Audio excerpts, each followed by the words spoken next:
Ini ayat sudah sangat umum sebenarnya untuk kita. 1 Korintus 10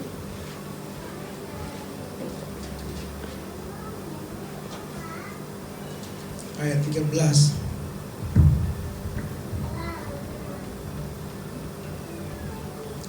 Kalau sudah dapat, katakan amin. Amin. Mari kita bangkit berdiri bersama-sama. Kita imani firman ini, karena ini sebenarnya sangat berkuasa firman ini kalau kita yakin. Tapi sering sekali ya keluar dari sini pencobaan itu berat. Tapi kalau kita percaya sama-sama meyakini, pasti nanti masalah kita akan lebih ringan. Amin. Kita baca 2-3 ya. Pencobaan-pencobaan yang kamu alami ialah pencobaan-pencobaan biasa yang tidak melebihi kekuatan manusia. Sebab Allah setia, dan karena itu Ia tidak akan membiarkan kamu dicobai melampaui kekuatanmu. Pada waktu kamu dicobai, Ia akan memberikan kepadamu jalan keluar sehingga kamu dapat menanggungnya. Silakan duduk sahabat yang terkasih. Sebenarnya ini sudah pernah saya sampaikan, tapi saya percaya setiap firman Tuhan pasti ada hal yang baru. Amin. Kalau memang firman Tuhan itu membosankan, pasti orang udah bosan dengan firman Tuhan. Tapi saya yakin kita tidak pernah bosan mendengar firman Tuhan, karena firman Tuhan akan selalu baru. Nah, kita akan belajar di dalam sisi apa dalam kehidupan kita. Saya mau katakan ada 3 hal yang penting kita perhatikan. Jadi saudaraku, jangan berpikir, banyak orang berpikir kalau pencobaan itu identik kepada orang yang susah, orang yang mengalami penyakit. Nah, kita akan belajar ada 3 hal. Makanya saya katakan tidak ada satupun manusia yang tidak luput dari cobaan. Karena cobaan itu bisa didefinisikan di dalam KBBI, katakan cobaan itu adalah bagian dari ujian iman. Jadi berarti ujian, ada suatu sesuatu yang tantangan yang kita hadapi untuk naik tingkat. Yang pertama, poin yang pertama, menang atas cobaan pergumulan. Katakan menang atas pergumulan. Menang atas cobaan pergumulan. Nah, kita harus catat loh ya, seperti yang tadi dikatakan di dalam 1 Korintus pasal yang ke-10 ayat 13 tadi. Apa dikatakan di situ? Tidak melebihi dari kekuatan manusia. Nah, ini penting kita garis bawahi dulu, bahwa setiap masalah yang kita hadapi tidak melebihi kekuatan manusia. Nah, ada satu tokoh Alkitab yang luar biasa, namanya Ayub. Ayub ini adalah seorang yang takut akan Tuhan. Nah, sering kita mungkin melihat ada seorang anak yang takut akan Tuhan, seorang mungkin hamba Tuhan, seorang pendeta, tetapi jatuh di dalam masalah yang akan kita lihat di sini.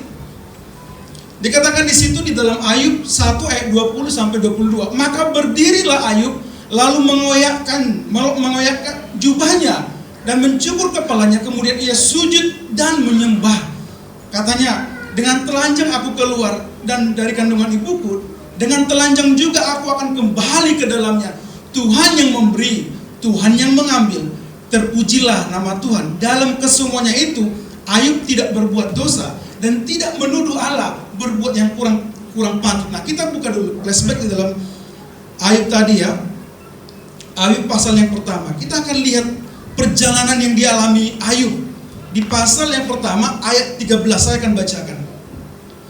Pada suatu hari ketika anak-anaknya yang laki-laki dan yang perempuan makan dan minum anggur di rumah saudara mereka yang sulung, datanglah seorang pesuruh kepada Ayub dan berkata, sedang lembu sapi membajak dan keledai-keledai betina makan rumput dan sebelahnya, datanglah orang-orang Sheba menyeberang dan merampas serta memukul penjaganya dengan mata pedang. Hanya aku sendiri yang luput. Berarti cuman yang melaporkan kepada Ayub itu yang hidup, sehingga dapat aku memberitahukan hal ini kepada Tuhan. Sementara orang itu berbicara, datanglah orang yang lain, karyawannya si Ayub yang lain, dan berkata, api telah menyambar dari langit dan membakar serta memakan habis kambing domba dan penjaga-penjaga.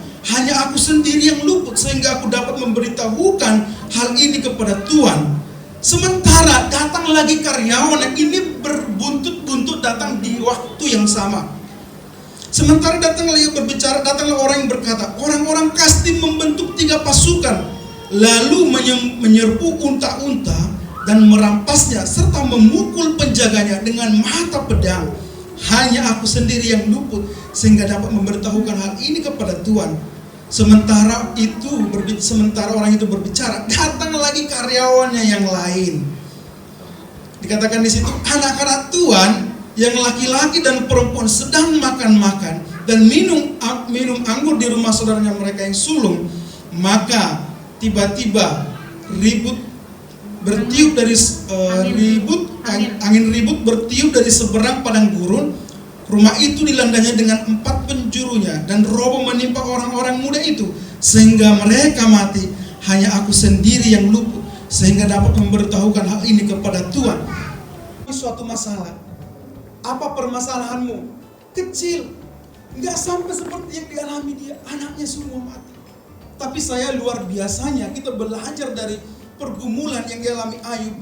Dia tidak mengeluarkan sekata pun untuk melakukan dosa kepada Tuhan. Bahkan dia bilang, dengan telanjang aku keluar dari kandungan ibuku, dan telanjang juga aku akan kembali ke dalamnya. Tuhan yang memberi, Tuhan yang mengambil. Terpujilah nama Tuhan. Inilah titik balik. Inilah dasar dari awal Ayub diproses. Tapi kita melihat selanjutnya, kita tahu sendiri Ayub diberkati berlipat kali ganda. Tetapi poin dari semua itu, respon Ayub yang tetap menghormati Tuhan. Walaupun posisi pada saat itu ngeri loh. Siapa yang udah pernah mengalami di dalam hidupnya, kayaknya bertubi-tubi nih, di dalam 1 minggu misalkan meninggal orang tuanya, atau anggaplah ada yang meninggal saudaranya. Habis itu bulan depan dia putus kontrak. Habis itu putusin pacarnya. Karena nggak ada lagi uangnya, teman-temannya pun meninggalkan dia. Ada yang pernah mengalami itu? Kayaknya belum ada ya. Kalau misalkan saudaraku mengalami itu, jangankan dia, kalau kita kehilangan seseorang. Ada teman saya, satu kantor, kemarin kami sharing-sharing, saya sebut aja, jadi kamu juga, namanya Cece. Kami sebutnya itu Cece. Itu muridnya, ada muridnya istri saya. Dia bilang sampai hari ini dia nggak terima mamanya dipanggil Tuhan, karena dia bilang dari lahir mama saya nggak pernah menerima yang enak, hidupnya susah, dan mamanya itu 3 tahun kanker, kanker payudara itu hancur meleleh sampai hampir ke perutnya dan meninggal. Dan waktu kami sharing-sharing itu, dibilang dia kepada kami semua, sampai hari ini saya kecewa sama Tuhan. Saya nggak setuju dengan Tuhan. Kenapa Tuhan begitu kejam memperlakukan mama saya seperti itu? Nah, saya mulai jelaskan kepada Cece itu, saya bilang, Cece harus pertama ingat bahwa setiap kita pasti mati. Baik orang sehat, baik orang sakit pasti mati. Amin. Itu udah pasti. Mau sesehat apapun kita pasti mati. Itu perlu dicatat. Dan yang kedua saya bilang, memang itu menyakitkan bagi ibu, tapi coba flashback. Mungkin banyak orang di luar sana lebih menderita dari ibu. Bahkan saya bilang, kalau ibu mau melihat kondisi ibu seperti itu, mama akan kecewa. Tapi coba kita memposisikan diri seperti Tuhan Yesus. Saya bilang, Tuhan Yesus itu pemilik segalanya. Dia yang menciptakan manusia, tapi yang menciptakannya itu meludahi dia, memukuli dia, bahkan membunuh dia. Dibunuhnya pun gak wajar. Istri mama Cece masih dibawa ke rumah sakit, dirawat walaupun meninggal. Tapi Tuhan Yesus tidak waktunya meninggal, dipaksa untuk meninggal. Dengan cara apa? Diperlakukan tidak baik, bahkan meninggalnya telanjang. Mohon maaf, Tuhan karena memang waktu itu ada etika, nggak diambil aja celana dalam Tuhan. Kita lihat sendiri, cuma pakaian yang di sini aja, baju nggak punya, semua bercucuran darah. Coba kita flashback itu. Menurut Cece, pantas nggak Tuhan Yesus menerima itu? Padahal dia yang menciptakan segalanya. Justru yang menciptakan dia yang membunuh dia. Kalau kita lihat itu, tidak ada yang lebih sakit yang diderita dari Tuhan Yesus. Nah, mulai hari ini belajarlah untuk mengampuni, belajar untuk berdamai dengan dirimu. Saya bilang begitu. Nah, itu salah satu contoh orang yang tidak bisa menerima keadaan. Mungkin kita pernah kehilangan seseorang yang kita kasihi. Apakah kita kecewa kepada Tuhan? Ingat loh, si Yakub tidak sampai di sini. Dulu dia yang kaya, seketika semua habis hartanya. Anak-anaknya yang 11 orang mati semua. Yang ibu, kalau misalkan anak kita meninggal satu, kira-kira masih kecil-kecil, masih gadis-gadis, kalau udah tua, sedangkan orang tua aja meninggal, masih sedih kita kan? Sedih. Apalagi yang masih muda-muda, meninggal sekaligus. Coba di posisi kita. Tapi ada satu karakter yang kita belajar dari Ayub. Di saat itu semua terjadi, dia justru berlutut di kaki Tuhan. Dia justru menyembah. Terpujilah nama Tuhan. Dia yang memberi, dia juga yang mengambil. Itu tindakan yang luar biasa. Nah, itu yang mau saya ingatkan kepada kita. Kita sama-sama belajar supaya kita menang dalam pergumulan. Inilah cobaan dalam pergumulan, yaitu kemiskinan. Next, Bang. Coba kalau kita misalkan tiba-tiba miskin. Berarti nggak dicatat tadi ya. Yang poin-poinnya kemiskinan, kesakitan, kesesakan. Dia sampingnya di sini. Bagaimana kalau kita tiba-tiba jadi miskin? Pahit loh. Kalau dulu kita banyak duit, tiba-tiba miskin, itu kita dihina orang. Kalau kita biasanya miskin, bisa jadi kaya, itu biasa. Biasanya dipuji orang. Tapi bagaimana respon kita di sini?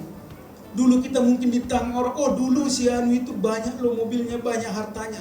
Tapi kalau engkau hari ini di posisi yang miskin, kamu harus melewati ujian itu. Karena ada tiba saatnya kamu seperti Ayub, dilipat gandakan. Amin. Tapi respon itu yang penting. Kamu harus tak berkata, terpujilah nama Tuhan. Bukan manusia yang mencelakai engkau jadi miskin. Tapi saya yakin setiap proses dalam diri kita tidak ada yang terlewatkan dari rencana Tuhan. Tuhan tahu semua yang terjadi dalam hidup kita. Kalau kita bisa melewati proses itu, cobaan di dalam pergumulan, di dalam kemiskinan, kekurangan yang kita alami. Mungkin orang lain sudah memiliki rumah, mobil dan segalanya. Kita mungkin hari ini masih menyewa. Saya ingatkan, kamu harus tak bersyukur kepada Tuhan. Amin. Karena Tuhan tidak susah memberkati kita. Hanya proses itu yang Tuhan lihat. Di saat kesakitan, mungkin hari ini ada orang tua kita yang sakit, atau ada saudara kita yang sakit, atau kita sendiri mengalami penyakit. Apa engkau menyalahkan Tuhan? Coba kamu katakan, penyakit, nggak apa-apa kamu di sini, tapi aku tidak pernah berhenti menyembah Tuhan dan berkata bahwa Dia Allah yang baik. Amin. Walaupun engkau penyakit, terserah kamu ada di sini, tapi dagingku memang mengalami saya, tapi rohku tidak akan menghalangi untuk berkata bahwa Yesus itu selalu baik. Amin.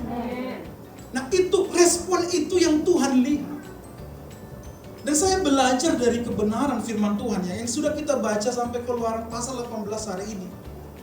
Saya melihat proses demi proses yang dialami orang Israel. Itu dari segala proses dan ujian yang mereka terima, ada imbalan yang Tuhan kasih. Bagaimana Abraham begitu taat dan dia menerima berkat itu. Bagaimana Ishak begitu taat. Bagaimana juga Yakub taat, dia menerima berkat-berkat itu.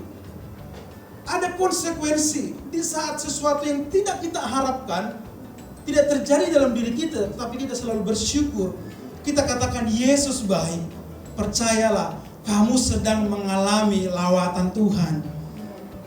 Tuhan sedang menyediakan berkat untuk engkau. Amin. Jadi mari kita berkata dalam diri kita, walaupun aku hari ini bukan siapa-siapa, tapi aku punya Tuhan yang luar biasa. Walaupun aku gak punya apa-apa hari ini, aku tak berkata Yesus baik. Dia akan memberkati masa depanmu. Amin. Walaupun hari ini kau punya penyakit, kamu tak berkata walaupun aku sakit, tapi jiwaku dan hatiku dan rohku tidak akan berhenti menyembah Tuhan. Pasti penyakitmu akan dihilangkan Tuhan. Amin. Nah, ini pencobaan yang pertama. Nah, biasanya di pencobaan ini banyak orang datang kepada Tuhan. Karena apa? Kita sesat, kita miskin, datang kepada Tuhan. Tapi anehnya, udah susah nggak datang sama Tuhan, tapi yakin di sini nggak ada. Kita akan next ke selanjutnya. menang atas cobaan dunia. Nah, ini berbeda lagi. Kalau yang tadi itu kebalikannya. Yang tadi itu kesusahan, ini justru kesenangan dunia, cobaan dunia, tawaran dunia. Saya buat di situ kekayaan yang fana, hawa nafsu, jalan pintas. Nah, kita akan belajar. Coba buka di dalam Matius pasal yang keempat. Matius pasal yang keempat, ayat yang pertama sampai ayat yang ke-11. Kita akan belajar di sini. Jadi pencobaan itu, saudaraku, ujian itu bukan hanya datang waktu engkau susah. Setelah Tuhan berkati kita, Tuhan promosikan kita, nah datang nih ujian kesenangan nih. Jadi ada tingkatannya nih. Wah, sekarang dulu kamu susah, sekarang diberkati Tuhan. Tetap engkau diuji. Bukan berarti setelah kamu diberkati Tuhan, kamu tidak diuji Tuhan. Karena semua yang kita bicarakan di sini kekekalan, bukan di dunia ini. Menang atas cobaan dunia di dalam Matius 4 ayat 1 sampai 11. Pencobaan di padang gurun. Maka Yesus dibawa oleh Roh ke padang gurun untuk dicobai iblis. Dan setelah berpuasa 40 hari 40 malam, akhirnya laparlah Yesus. Saudaraku, pernah puasa? Siapa yang udah pernah puasa? Coba angkat tangannya. Kayaknya kalau satu hari itu puasa kayak seminggu ya. Pokoknya udah jam-jam makan siang, itu perut udah semua ada yang demonstrasi dalam perut. Ada yang gendang-gendang, tuk-tak itulah kan. Ini Tuhan Yesus, ingat loh ya. Makanya kita harus belajar. Tuhan Yesus itu pada saat dia menjadi manusia, dia bukan menjadi manusia super. Tetap sama seperti kita, mengalami namanya haus, lapar. Jadi setelah Tuhan Yesus puasa 40 hari, maka laparlah ia. Lalu datanglah si pencoba itu dan berkata kepadanya, jika engkau anak Allah, perintahkanlah supaya batu-batu ini menjadi roti. Ini bicara keserakahan, nafsu kedagingan kita. Pada waktu itu Yesus lapar sekali. Dia sebenarnya secara manusia, saya sangat-sangat ingin makan. Apalagi tiba-tiba ada dijadikan menjadi roti yang enak. Ya mungkin anggap aja waktu itu jadi burger ya kan, Burger King ya. Burger King zaman itu ada telurnya di dalam, ada daging. Tuhan Yesus sudah 40 hari gak makan, disodorkan sama si iblis. Wah, batu itu menjadi roti yang paling enak. Nah, seringkali dalam kehidupan kita, di saat kita di dalam zona nyaman, dunia menawarkan kepada kita nafsu kedagingan kita. Nah, di saat kelemahan seperti itu, Tuhan Yesus di waktu dia puasa, yang dia butuhkan itu bukan ceramah. Yang dia butuhkan itu bukan nyanyi-nyanyian, yang dibutuhkan itu ya makanan, karena lapar. Nah, ini berbicara kepada di saat kelemahan Tuhan Yesus itu ditawarkan iblis. Nah, saya percaya setiap kita punya kelemahan. Atau ada di sini nggak punya kelemahan? Ada orang itu kelemahannya nggak bisa, yang cowok-cowok misalkan nggak bisa lihat cewek cantik, langsung suka. Atau ada orang kelebihannya nggak bisa lihat suka bendo orang lebih cantik, dia cari bendo itu di mana dibeli. Atau orang ada tipikalnya kekurangannya nggak bisa lihat orang lain senang. Bermacam-macam. Itu adalah nafsu dunia. Kita harus berani melawan ini. Amin. Atau mungkin ada di sini yang tidak mau kalah. Satu kos, satu dormitori, dia ganti HP. Kita sampai mati-matian OT segala macam untuk membeli HP lebih canggih dari dia. Karena dia ada S8, dia beli lagi S8 Ultra, ya kan? Aku lihat itu lebih bagus dari iPhone karena zoomnya itu hebat sekali. Bisa dari ribu kilometer itu bisa masih jelas sekali tulisannya. Enggak mau kalah. Nah, di mana kelemahan nafsu duniamu? Matikan itu. Pada saat itu Yesus mengalami kelaparan yang luar biasa. Iblis menawarkan makanan, tapi dia bisa mengalahkan kedagingannya dan berkata, "Hei iblis," apa kata Tuhan Yesus? Manusia bukan hanya hidup dari roti saja, tetapi dari setiap firman yang keluar dari mulut Allah. Tuhan menang. Jadi hari ini mulai matikan kedaginganmu. Saya yakin pokoknya kita pasti ada kelemahannya. Ada kelemahan seseorang kalau pergi ke mall, awalnya mau beli bendo. Nyampe sana, nampak baju yang bagus, ambil.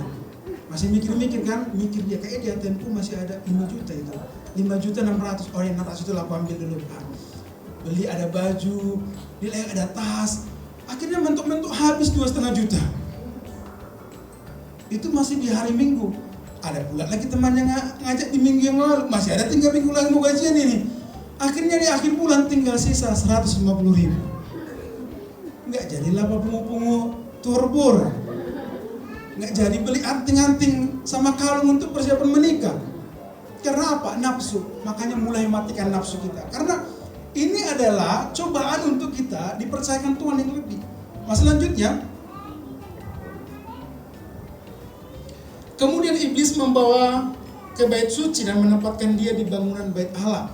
Lalu berkata kepadanya, jika engkau anak Allah, jatuhkanlah dirimu ke bawah, sebab ada tertulis mengenai engkau akan memerintahkan malaikat-malaikatnya dan mereka menantang engkau di atas tangannya, supaya kakimu jangan terantuk dengan batu. Dan Yesus berkata kepadanya, ada pula tertulis, janganlah engkau mencobai Tuhan Allahmu. Hebat kali memang simbolis ini ya. Dia tahu waktu itu Tuhan Yesus sedang lemah. Itulah simbolis ini menggoda dia. Kadang-kala kan kita suka simpang karon. Jadi ini simbolis lagi ngangkat Tuhan Yesus nih. Kalau bahasa gaulnya gini lah kira-kira. Yesus, kamu kan anak Allah tuh. Kamu kan hebat. Wah, kamu yang ciptaan dunia, sekali bilang semua jadi. Cobalah dulu terjun dari bait suci ini. Kan kamu hebat, pasti kamu nanti aman-aman aja kok. Nah, seringkali kesombongan timbul di dalam diri kita. Yang merasa kita paling wow. Merasa kita paling pantas untuk dihargai, yang merasa kita paling keren lah. Harus kita menjadi be the center of the church, ya kan? Enggak Tuhan lagi. Nah, ini harus berani kita matikan godaan-godaan yang membuat kita simpang garon. Orang Batak itu paling suka simpang garon, ya kan? Apalagi kalau pesta. Pesta lah ini masuk dalam sesi lelang, ya kan? Dia tahu, oh amang situ yang itu pendeta dia. Lelang lah kan, dari amang per tembesi on adong ison uluni horbo. Dohot ahar warna, dohot ahar itu soya pula itu. Soya sama aqua. 500 mah berjolo. Ada datang sana, enggak mau kalah. Diambilnya 2 juta. Sampai di rumah istrinya burmani huruf marah-marah. Cuman ini mau bayar ini gak bisa lagi. Makanya kau jangan simpang garon. Nah, seringkali kita orang Batak suka simpang garon. Iblis mencoba untuk supaya aku paling hebat. Tapi saya mau katakan, kalau engkau mau merendahkan dirimu, Tuhan bilang, jangan kau cobai. Bilang sama si polisi, jangan kau cobai aku. Aku gak percaya samamu. Aku tetap mau mengikut Tuhan. Aku mau tak rendah hati. Amin. Dan selanjutnya, lalu iblis membawa pula ke atas gunung yang tinggi dan memperlihatkan kepadanya semua kerajaan dunia dengan kemegahannya dan berkata kepadanya, semua itu akan kuberikan kepadamu jika engkau sujud menyembah. Hebat kali ya si polisi ini, gak tahu diri kan? Tapi seingat loh, karena dia tahu Yesus waktu itu menjadi manusia sama seperti kita. Jadi Yesus waktu itu enggak seperti tiba-tiba Yesus jadi mewah. Bayangin loh, Yesus tetap menjadi manusia seperti kita. Umur dari 1 tahun sampai umur 30 tahun, Tuhan Yesus tetap seperti kita. Mungkin makan nasi goreng mungkin, makan telur ceplok mungkin, 30 tahun loh. Iya kan? Bisa bayangkan enggak kalau kamu yang satu kamar kos ya kan makan di Indomie, sama kayak Tuhan Yesus. Pada saat umumnya yang orang itu makan ikan, mungkin telur ceplok, itu yang dimakan Tuhan Yesus. Tuhan Yesus tetap sama manusia biasa waktu itu. Karena kita tahu Tuhan Yesus melayani umur 30 tahun. Jadi dia tetap, iblis tahu bahwa dia manusia biasa waktu itu. Dia cobai Tuhan Yesus. Anak Mesias, anak Allah, Mesias. Kalau kamu mau menghormati aku, sembah aja aku kali ini aja. Aku dulu ini sebagai bosmu, si polisi ini. akan kuberikan semua kerajaan di dunia. Hebat kali dia ya. Tetapi apa kata Tuhan? Maka berkatalah Yesus kepadanya, enyahlah iblis, sebab pada tertulis engkau harus menyembah Tuhan Allahmu dan hanya kepada Dia saja engkau berbakti. Tuhan menang atas itu, dan selanjutnya malaikat melayani Dia. Nah, saya mau katakan, di dalam kehidupan kita, iblis tidak akan pernah berhenti menggodai kita. Saya ingatkan loh ya, di dalam Alkitab tidak ada sejarah iblis itu seperti film-film Hollywood. Kayak Conjuring gitu ya. Iblis kan itu nakut-nakutnya, suara-suara ngeri-ngeri lah. Atau film Indonesia, pocong keluar di tengah malam, sundul bolong, itu nggak ada sejarah dalam Alkitab. Yang nyata iblis itu tadi memberikan tawaran, godaan, nafsu dunia, keserakahan, kesombongan, bahkan kekayaan dunia. Itu yang pasti. Jadi semua Hollywood sama yang film-film sinetron itu bohong semua itu. Emang ada saudara klik di Alkitab, misalkan di dalam Markus 6 ayat 7, datanglah si iblis menakut-nakuti rasul-rasul itu. Mereka membawa suara-suara kucing, wow, wow. Enggak ada itu. Atau mereka berujar-ujar menjadi vampir, enggak ada di sini. Jadi jangan sampai kita tertipu oleh iblis. Sebenarnya iblis tawarkan itu adalah kekayaan dunia, kesombongan kita, hawa nafsu kita. Kalau kita melewati itu, itulah kemenangan kita. Amin. Makanya saya katakan di sini, jalan pintas tadi. Kita ingin mendapatkan di dunia ini, kita ingin mendapatkan sesuatu supaya kita itu wow, mendapatkan kedudukan. Jangan cari jalan pintas, tapi cari jalan yang benar di hadapan Tuhan. Amin. Jikalau engkau menjadi orang terpandang, jangan cari-cari. Saya bukan si pengaruh saudaraku. Mungkin saudara lihat ada kadang saya posting di mana, tapi saya sebenarnya nggak pernah cari komunitas tanya istri saya. Justru mereka yang cari saya nggak ada tahu-tahunya ada entah kumpulan pengusaha. Bayanilah kemarin itu di tengah malam yang saya berpikir itu pengusaha-pengusaha besar. Sebenarnya saya sangat insecure kalau istilahnya bahasa-bahasa zaman sekarang, insecure. Yang saya layani itu saudaraku, pemilik pom bensin di Kota Batam ini, ada yang di Pasir Putih, ada yang di Tiban, dan pemilik mall, pemilik hotel. Saya berani khotbah di depan mereka. Saya pikir siapa laku ini Tuhan. Aku udah bilang, Pak, yang senior aja dulu. Justru presiden regional yang minta Pak Yusuf katanya. Saya yakin bukan karena saya sendiri menonjolkan, tapi saya yakin Tuhan yang menunjuk kita. Amin.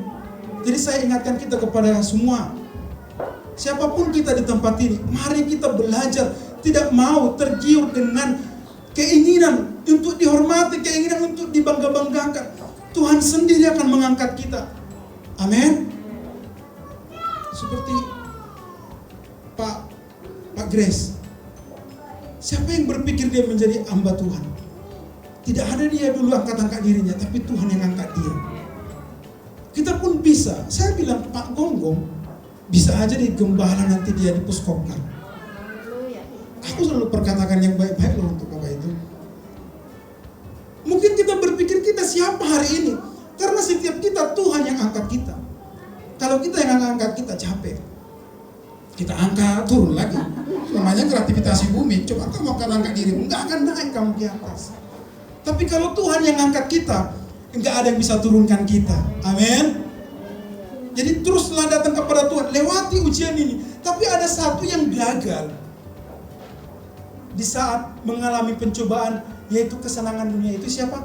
Adam. Di saat dia udah senang di sana, iblis menggodai dia. Ini ada loh buah yang enak sekali, nikmat sekali.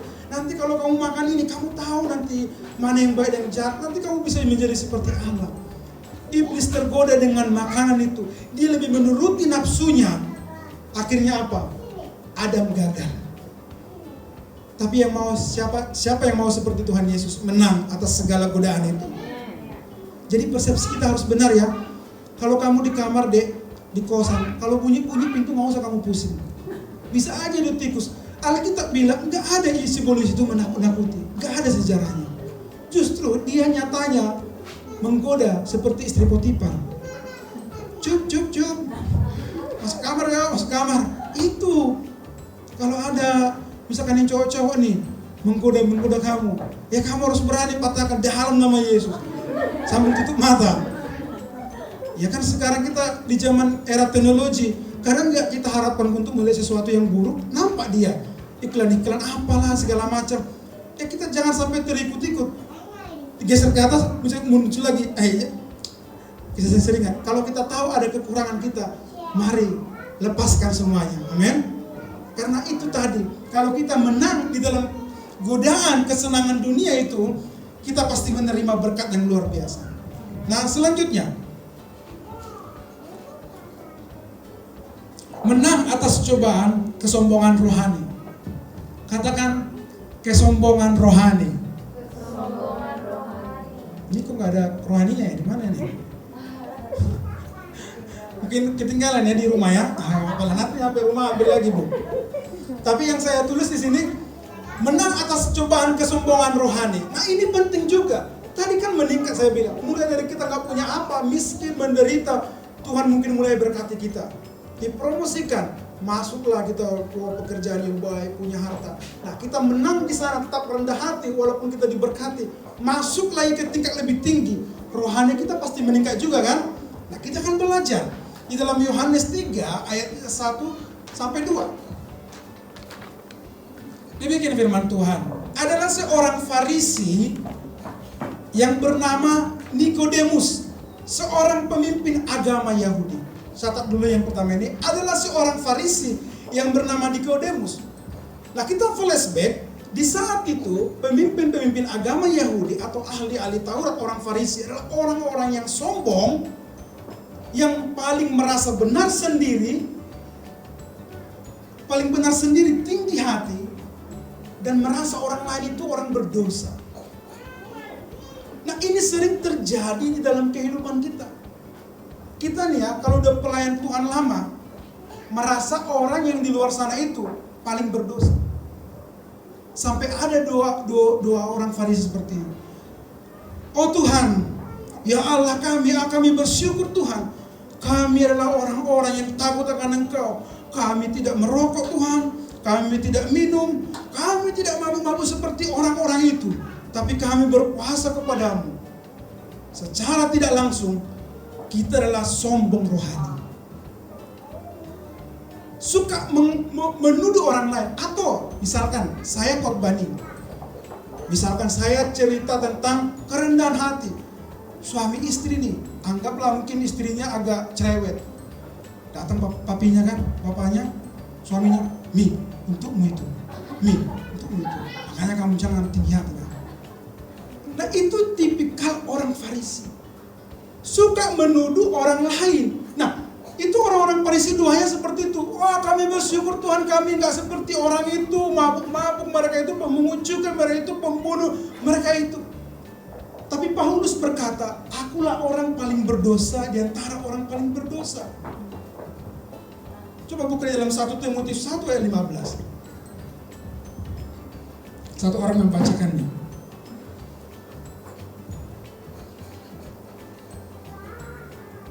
Tuhan, 1 Timotius 1 ayat 15.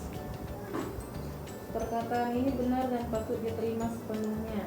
Kristus Yesus datang ke dunia untuk menyelamatkan orang berdosa, dan di antara mereka akulah yang paling berdosa. Amin. Nah ini pengakuan yang luar biasa. Walaupun saat itu Paulus dipakai Tuhan luar biasa loh, dengan karunia penglihatan penginjilan yang luar biasa, tetapi dia berkata, akulah orang yang paling berdosa di antara saudara-saudaranya. Nah kita sebagai anak Tuhan yang sudah melayani walaupun mau lama, kita harus tak berkata bahwa kita ini gak layak di hadapan Tuhan. Bahkan untuk debu di kaki Tuhan kita gak pantas. Bahkan kita untuk berdiri di sini pun gak layak. Semua karena anugerah Tuhan yang melayakkan kita. Amin. Dan dia itu dikatakan, ia datang pada waktu malam kepada Yesus dan berkata, Rabi, inilah yang kita contoh. Saat itu justru pemimpin-pemimpin agama merendahkan Tuhan Yesus, menghakimi Tuhan Yesus, menjatuhkan Tuhan Yesus. Tetapi ada seorang yang sangat rendah hati. Walaupun dia seorang tokoh agama, orang yang terpandang, Dia datang kepada Yesus malam-malam. Karena dia mungkin siang-siang takut akan dikucilkan oleh teman-temannya. Tapi ini tipikal contoh yang kita harus tiru. Rabi, kami tahu bahwa engkau datang sebagai guru yang diutus Allah. Sebab tidak ada seorang pun yang dapat mengadakan tanda-tanda yang engkau adakan itu jika Allah tidak menyertainya. Nah ini konteksnya gini loh. Tuhan Yesus pada saat itu bukanlah pribadi yang sangat terkenal secara materi. Ingatlah ya, secara materi Tuhan Yesus tidak terkenal. Tetapi pada saat itu banyak orang percaya kepadanya karena mujizat. Nah, seringkali di dalam pelayanan banyak mungkin orang yang diurapi Tuhan dalam perkataannya, atau mungkin dia punya karunia penyembuhan, tapi itu nggak terkenal. Tapi biasanya orang-orang Kristen zaman sekarang akan terkenal kalau pendetanya gerejanya besar, mobilnya mewah, jam tangannya mewah, istrinya bajunya dibeli dari Singapura, tasnya itu dari Prancis, jalan-jalannya itu minimal Singapura, Paris, Swiss, Amerika, Korea Selatan sama Korea Utara, habis itu tembak dia. Standar iman mereka, kesombongan orang-orang seperti itu adalah seperti orang-orang Parisi. Mau saya katakan di sini, jangan sampai kita di fase ini, karena kita akan meningkat nanti. Contohnya nih, kayak kita dimulai diangkat Tuhan, ekonomi kita sudah mulai baik, sudah memberkati pekerjaan kita di posisi yang baik, kita sudah punya rumah, punya mobil, terus kita dipakai Tuhan lagi luar biasa. Hati-hati, iblis menunggu di atas, kapan kau jatuhkan. Karena rentan sekali, kesombongan rohani itu pun berbahaya. Termasuk kepada saya. Kepada kita semua yang anak-anak Tuhan yang sudah melayani, jangan sampai kita gampang menghakimi orang. Kalau kita bertemu dengan orang berdosa, jangan kamu menghakimi dia. Tapi coba, simpel aja. Kalau ada saudaraku nonton berita, seorang ayah memerkosa putrinya, apa di pikiran kita pertama? Pasti, udah pantas ini dihukum mati bapaknya ini. Enggak, udah pantas ini. Tetapi Yesus selalu berpikir itu harus diselamatkan. Kalau mungkin kita mendengar seseorang berita, seorang anak membunuh ayahnya, apa yang di pikiran kita? Maunya kita dibunuh aja juga anak ini yang membunuh ayahnya. Nah, secara tidak langsung kesombongan kita karena kita merasa lebih baik dari dia, kita sering langsung menghakimi dia, benar nggak? Dan jangan sampai kita yang di gereja suka menghakimi orang yang nggak gereja. Apa yang harus kita lakukan? Bukan menghakimi, tapi mendoakan. Amin. Karena apa saudaraku? Belum tentu kita yang ada di sini semua orang-orang benar. Dan firman Tuhan bilang, satu orang pun tidak ada yang benar di hadapan Allah. Satu orang pun artinya mau pendeta besar ke, mau apa ke, titel-titelnya, tidak ada yang benar di hadapan Allah. Semua kita karena apa? Dibenarkan oleh Allah. Jadi kita sebagai pelayan-pelayan Tuhan, mari kita semakin rendah hati. Saya kemarin ingat, kita saling mengingatkan, itu Elsa selalu ingatkan, untuk baca Alkitab. Jangan sampai kita sebagai pelayan Tuhan merasa kita udah benar, udah tahu semua kebenaran firman Tuhan, udah ngerti semua, kita nggak butuh. Firman Tuhan bilang, kita itu berhikmat, kita itu karena pendengaran akan firman Tuhan. Kalau kita semakin mendengar firman Tuhan, itu akan memberkati kita, akan mengajari kita untuk gimana hidup lebih baik. Makanya saya ingatkan, terus baca. Tapi saya terus saya juga bukan menghakimi ya, saya nggak menghakimi, tapi marilah kita sama-sama membaca. Kemarin saya, mohon maaf, waktu kemarin doa itu saya nggak ikut doa pelayan karena kami ada bincang-bincang dengan termasuk pendiri Kota Batam ini dengan Pak Habib. Dia berbicara, dia selama dari muda dia baca Alkitab itu harus habis satu Alkitab itu 1 tahun. Karena apa? Dia merasa Alkitab itu makanan rohani bagi dia. Sama seperti kita nggak makan nasi 1 minggu, 1 hari aja gimana nggak makan nasi loyo. Kayak tadi aku hampir mau pingsan sebenarnya, nggak makan tadi pagi. Tumben-tumben perutku agak kempes kan. Mencoba untuk jadi langsing, akhirnya terpaksa ya. Tetapi itu adalah kebutuhan rohani kita, saudara. Kenapa kita sering tiap hari galau, tidur pun gak bisa nyenyak, mikirin nanti siapalah jodohku, nanti kalau aku nikah gak ada bapak, siapa yang nanti memberkati aku, yang lain, saudara-saudaraku yang lain pun gak peduli. Kita stres terus. Kita bangun tidur, nanti gimana ya, di kerjaan aku dimarah-marah lah ini. Akhirnya tiap hari kita nggak mengalami sukacita dan damai sejahtera. Kenapa? Kita nggak mengalami namanya lawatan Tuhan. Kita nggak makan makanan rohani. Sama kayak kita kalau mau kerja, apalagi yang di molding, yang di Galangan, Pak Gombo yang pernah di Galangan. Coba Ibu Napi itu pulang nggak kasih dia bontotnya sama makan pagi. Saya yakin dia pulang-pulang, Bu, udah kayak doyok. Gale, lemas semua. Bisa bayangkan gak rohani kita nggak membaca firman Tuhan karena itu adalah makanan kita. Apa yang kita rasakan dalam sehari-hari? Pasti tiap hari kita nggak pernah aman, bersungut-sungut terus, mutung terus, nggak ada damai sejahtera. Kayaknya tiap hari maunya bawaannya marah, tiap hari maunya emosi, tiap hari maunya mau mukul orang, tiap hari maunya di PT mau cepat-cepat pulang, tiap hari lihat orang kayak lihat singa. Itu semua yang di jiwa kita, yang di dalam itu gak dikasih makan. Akhirnya sibolis kasih apa? Dikasih racun, dikasih antibiotik tetanus, enggak makanan dikasih sama kita, sama sibolis itu. Ya makin gila lah kita kan. Makanya penting untuk kita membaca firman Tuhan. Dan saya selalu disampaikan kemarin itu, diingatkan kepada kami. Semua jemaat Tuhan juga wajib baca firman Tuhan. Jangan cuma mendengar dari khotbah. Karena khotbah itu bagian kecil dari kebenaran. Kebenaran seutuhnya ini. Misalkan kalau saya berbicara, enggak semua benar kan? Tapi kalau firman Tuhan itu semua kebenaran. Jadi kalau saudaraku baca firman Tuhan, sampai saudaraku juga mendengar firman Tuhan, itu akan koneksinya kita kepada Roh Allah itu lebih nyambung. Dan yakinlah, hidupmu setiap hari akan seperti bunga-bunga di Belanda. Amin. Ada bunga di sana. Artinya apa? Ada sesuatu yang indah kamu lihat. Kamu melihat musuhmu pun seperti pacarmu. Wah, senyum kamu melihat dia. Kenapa? Kamu dipuaskan dari dalam. Dan saya ajak kita semua bersama-sama. Mungkin kita nggak bisa tiap hari, tapi nggak apa-apa, terserah. Seperti yang kemarin saya bilang, kitab Amsal itu pasalnya sampai 31. Coba baca setiap hari, misalkan sekarang tanggal berapa?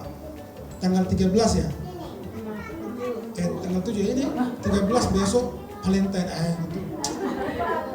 Macam muda aja ya kan? Misalkan sekarang tanggal 7, baca sekarang pasal 7. Karena semua di dalam Amsal itu adalah kata-kata hikmat. Bagaimana kita menghadapi kehidupan, bagaimana kita bersikap, bagaimana kita ke orang tua, bagaimana kita ke teman, bagaimana kita ke Tuhan kita, bagaimana kita ke siapapun. Kita di sana banyak belajar moral dan etika. Itu coba aja diperbarui. Yakinlah, pasti hidupmu bahagia. Makanya kamu akan seperti Rasul Paulus, Rasul Petrus. Di penjara pun ketawa-ketawa, nyanyi-nyanyi. Gila gak itu? Di penjara nih, nyanyi-nyanyi, tepuk tangan. Ya sampai pintu penjara pun terbuka semua. Saya mau kita semua orang seperti itu. Amin. Mau kamu minggu depan habis kontrak, kamu tak tersenyum. Percayalah, kontrak yang baru akan datang. Atau nanti ada yang kontrak kamu seumur hidup. Pengusaha muda yang takut Tuhan, ya kan? Kamu dikontrak seumur hidup, nyaman, tinggal masak apa segala macam semua disediakan. Semua pasti Tuhan sediakan. Asal penting kita lewati yang pertama. Mungkin kita berbeda-beda di fasenya. Mungkin kita ada di fase pertama tadi. Kamu sekarang hari ini susah, masih mungkin ada mengalami penyakit, kesesakan. Percayalah, kamu tetap tersenyum. Tetap katakan, terpujilah nama Tuhan. Tuhan yang memberi, Tuhan yang mengambil. Amin. Sekarang kamu naik di posisimu. Sekarang dapat posisi yang baik, jabatan yang baik. Kamu dikasih rumah, kamu dikasih mobil, kamu dikasih deposito yang banyak duit. Kamu punya segalanya. Tetap kamu rendah hati. Tetap kamu setia kepada Tuhan. Jangan sombong. Kamu akan naik lagi. Amin. Dan sampai kepada engkau sudah diberikan kekayaan. Kamu dipakai Tuhan luar biasa. Kamu dipakai Tuhan heran dalam pelayanan. Tetaplah engkau berkata bahwa semua itu dari Tuhan. Pasti Tuhan akan mengangkat engkau. Dan bukan hanya di situ, firman Tuhan katakan kepada Petrus, apa upah kami Tuhan mengikut Engkau? Setiap orang meninggalkan segalanya demi aku, kata Tuhan Yesus, dia akan menerima berkat hari ini, bahkan hidup yang kekal. Amin. Dan saya yakin kita ada di tempat ini bukan hanya bicara di dunia. Kalau itu, mending kita cari Mario Teguh. Mending kita cari pembicara-pembicara ekonomi yang baik. Tapi lebih dari itu, kita bicara kekekalan di sini. Karena setiap kita akan mito, ya kan? Gak ada yang mau hidup terus kan? Tapi kalau kita nanti sudah mati, kita bersama dengan Tuhan Yesus. Jadi saya mau lihat dulu tangan-tangan orang yang mau menang dalam segala pencobaan. Dan yakin dan percayalah, masa depanmu ada dalam Tuhan. Amin. Mari kita berdoa. Kita tutup mata kita. Bapa dalam surga, terima kasih ya Tuhan atas kebenaran firman-Mu.